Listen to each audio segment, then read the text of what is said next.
pessoal, tudo bem com vocês? Eu sou a Midiele e nesse semestre iremos ver um pouco da química e como ela está aplicada em nosso dia a dia e como que ela nos envolve tanto, certo?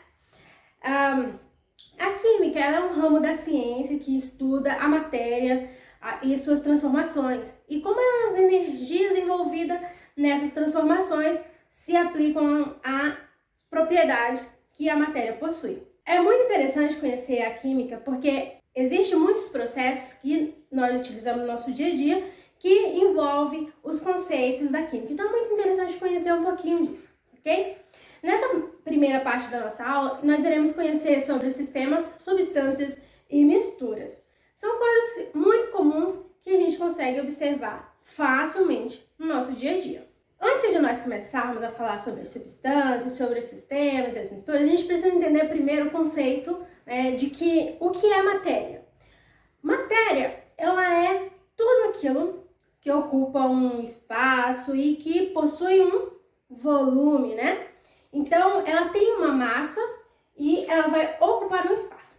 Por exemplo, este copo. Este copo, ele tem uma massa e ele tem um volume. Aqui no nosso planeta, ele ocupa um espaço. Mas e o que é massa? É uma quantidade, de matéria que um corpo possui. Por exemplo, esse copo, ele tem uma quantidade de matéria que forma esse copo. Então, essa é a massa do copo. E esse copo, aqui no nosso espaço, aqui no nosso planeta, ele também ocupa um lugar. Então, se ele está ocupando esse lugar aqui no espaço, aqui, então, esse é o volume do copo, ok? Agora, se a gente pegar a massa desse copo e fazer também o cálculo do volume desse copo aqui no espaço, a gente consegue descobrir a densidade dele. Então, a densidade é a quantidade de matéria que o material ou o objeto ocupa dividido pelo volume dele, ok? E se a gente quiser analisar uma porção da matéria? Isso é chamado de sistema. Então, se a gente quiser analisar a matéria, a gente vai ter que formar um sistema. Vamos lá para o nosso experimento? Para compreender melhor esse conceito de sistemas, vamos observar aqui o nosso copo. Esse copo não tem nada dentro, nenhuma matéria que eu consiga pegar, só o ar, certo?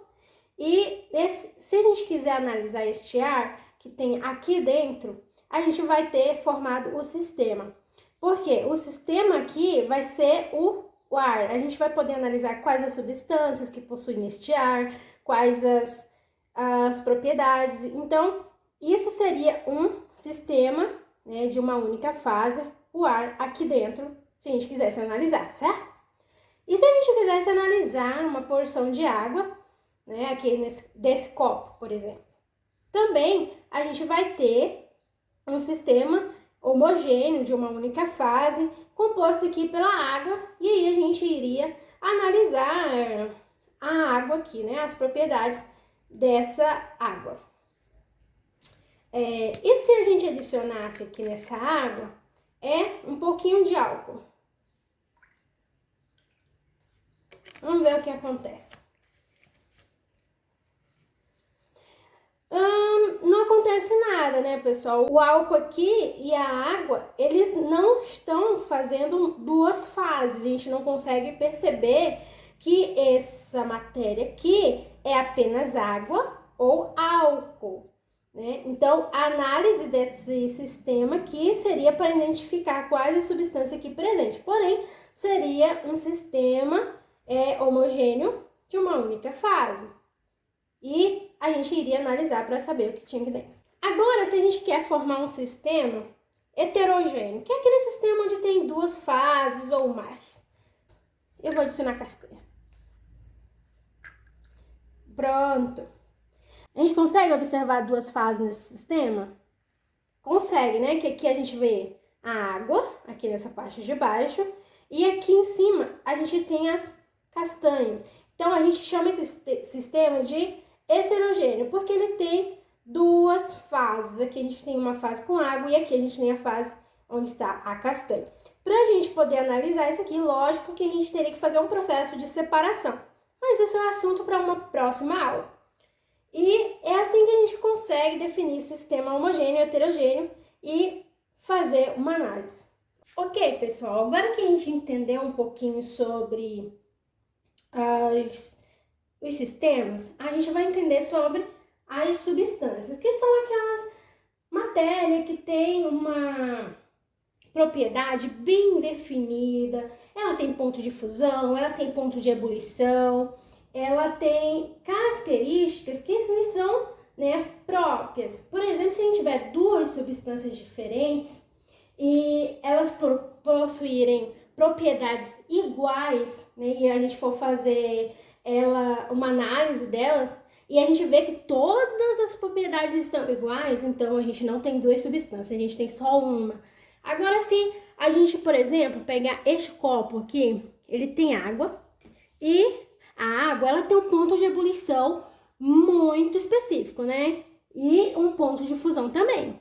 O álcool também tem um ponto de ebulição e tem um ponto de fusão. Agora a gente adiciona aqui álcool nessa água.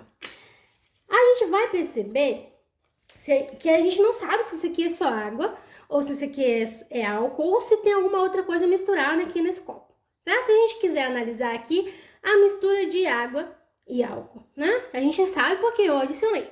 Mas se a gente não soubesse, a gente iria analisar e a gente ia perceber que ao atingir o ponto de ebulição da água, ela teria uma certa constância. E se a gente analisasse o ponto de ebulição, né, continuasse a temperatura, uma certa temperatura, ela ia atingir uma outra temperatura e ia também fazer um ponto de ebulição do álcool. Então, aí a gente consegue definir as substâncias. Então, as substâncias elas podem ser simples ou podem ser compostas. As substâncias simples são aquelas substâncias que possuem, né, só um único tipo de elemento químico. Por exemplo, o oxigênio. O oxigênio, ele é O2, a fórmula química dele. Um oxigênio está ligado a outro átomo de oxigênio. Então, a gente chama isso de substância simples. O nitrogênio, o hidrogênio. Então, quando eles estão ali, dois hidrogênios ligados, a gente chama isso de substância simples. Agora, se a gente tem a água, por exemplo, que é o hidrogênio ligado ao oxigênio e ligado mais outro hidrogênio.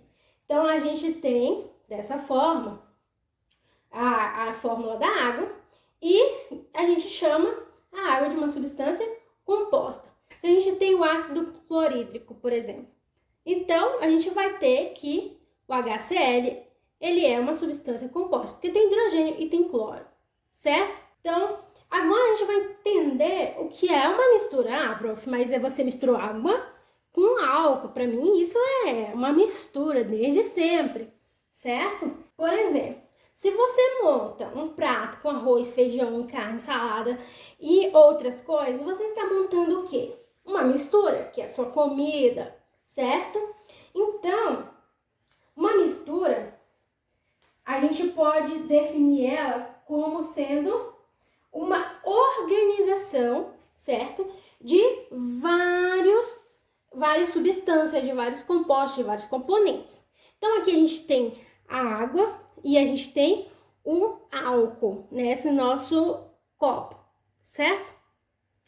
Então, aqui a gente tem uma mistura, a mistura de água e álcool, que vai ter vários elementos químicos aqui envolvidos para formar essa água e esse álcool.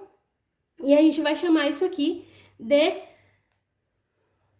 mistura homogênea. A gente tá vendo que ele tem uma única fase, igual eu expliquei para vocês lá no sistemas, ok? Então, isso aqui é uma mistura homogênea, certo? E se a gente adicionar nossas castanhas aqui de novo, vamos lá. Tcharam! Uma mistura heterogênea. Vamos adicionar mais coisa aqui para ver o que acontece. Esse aqui é óleo, tá, gente?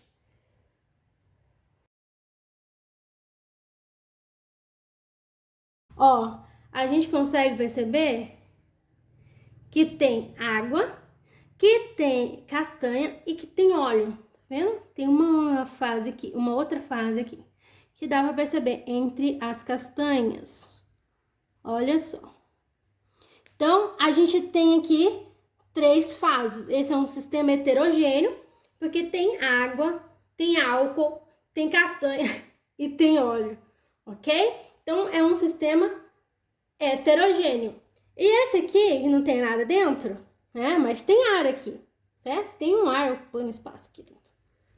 E esse ar aqui, ele é homogêneo. Então, a gente tem uma mistura de ar aqui dentro. São os elementos, tem vários.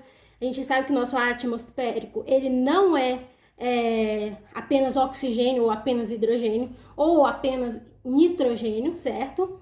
Então, aqui o ar atmosférico, ele é composto por uma mistura de gases. Então, esses gases são compostos de elementos químicos. E aqui dentro tem ar, uma mistura homogênea. E aqui a gente tem uma heterogênea, ok? Um outro exemplo muito interessante que a gente consegue observar no nosso dia a dia são as ligas metálicas. São exemplos de misturas, mas não são umas misturas assim, igual eu falei para vocês, de misturar arroz e feijão. É uma mistura de metais. Por exemplo, essa moeda. Ela é feita de uma liga entre o ferro e o carbono, que são metais. E o que acontece? O ferro e o carbono misturados juntos formam o aço. E por que ela tem essa cor meio avermelhada, amarronzada? Por conta que ela é revestida com cobre. E o cobre, com o passar do tempo, ele vai, perdendo a sua cor e ficando um pouquinho mais escuro. Mas, quando você recebe ela lá no banco, você observa que ela é bem avermelhada. Por quê? Por causa do cobre. Então, a gente percebe que as ligas metálicas, elas são muito utilizadas. Sabe onde também? No seu celular e no seu computador. As placas e todo o material que vai aí dentro do seu eletrônico, ele possui as ligas metálicas, que são uma mistura de metais, ou pode ser também a mistura de um metal e de um não metal, para formar uma liga metálica e assim a gente conseguir utilizar os nossos eletrônicos, certo? E como atividade desta aula, eu quero desafiar você aí do outro lado da telinha a pesquisar no seu computador ou no seu celular quais as ligas metálicas que você consegue observar, que você consegue encontrar dentro de um computador ou dentro de um celular. Dá um Google aí, pesquisa, coloca nos comentários. Então, até a próxima!